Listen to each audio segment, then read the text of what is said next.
Shalom, selamat sore. Assalamualaikum warahmatullahi wabarakatuh. Perkenalkan, nama saya Sikri Miti Binanggal dari kelas 11 IPS Proyeksi 2 tahun. Pada sore hari ini, saya akan menjelaskan tentang dinamika peran Indonesia dalam perdamaian dunia.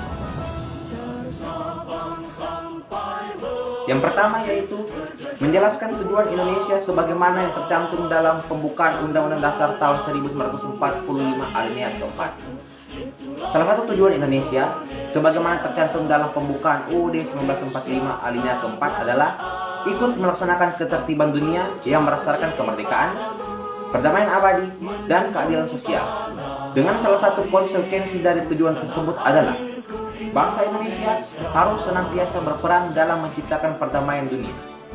Alinea keempat juga mengidentifikasi bahwa politik luar negeri kita memiliki corak tertentu. Hal itu disebabkan karena pada awal kemerdekaan Indonesia dihadapkan pada suatu situasi dunia yang dikuasai oleh dua negara adidaya. Pemerintah Indonesia pada waktu itu berpendapat bahwa pendirian negara kita tidak harus terjebak dalam kepentingan kedua negara adidaya tersebut. Negara kita harus menjadi subjek yang berhak menentukan sikap sendiri dan memperjuangkan tujuan sendiri. Dengan demikian, dapat disimpulkan bahwa politik luar negeri Indonesia bersifat bebas aktif. Yang kedua yaitu definisi hubungan internasional menurut dua ahli.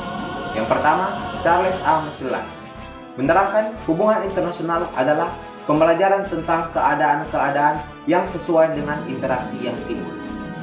Yang kedua, menurut Suwardi Wiratmaja, hubungan internasional mencakup segala hubungan antar bangsa dan kelompok bangsa dalam masyarakat dunia dan kekuatan-kekuatan tekanan-tekanan proses-proses yang menentukan cara hidup, cara bertindak, dan cara berpikir manusia. Yang ketiga yaitu makna hubungan internasional. Secara umum, hubungan internasional diartikan sebagai hubungan yang bersifat global, yang meliputi semua hubungan yang terjadi dengan melampaui batas-batas kenegaraan. Yang keempat yaitu penjelasan mengenai bentuk kerjasama bangsa bilateral, regional, dan multilateral. Kerjasama bilateral adalah hubungan antar dua negara yang tujuannya saling menguntungkan kedua belah pihak. Istilah bilateral biasanya diaplikasikan pada persoalan politik, ekonomi, dan keamanan antar dua negara. Contohnya yaitu kerjasama Indonesia dengan Jepang. Kerjasama regional adalah kerjasama yang dilakukan oleh negara yang berada di suatu kawasan tertentu yang biasanya berdekatan.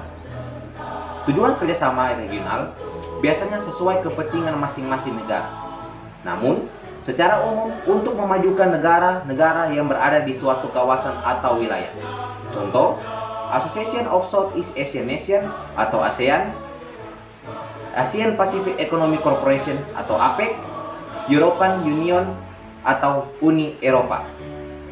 Kerjasama multilateral adalah kerjasama yang diselenggarakan oleh bangsa-bangsa di dunia tanpa memandang wilayah atau perkembangan perekonomian suatu negara.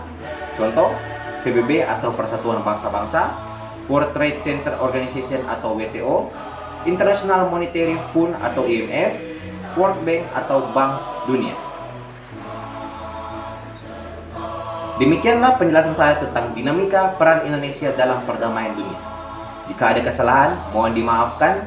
Selamat sore. Wassalamualaikum warahmatullahi wabarakatuh.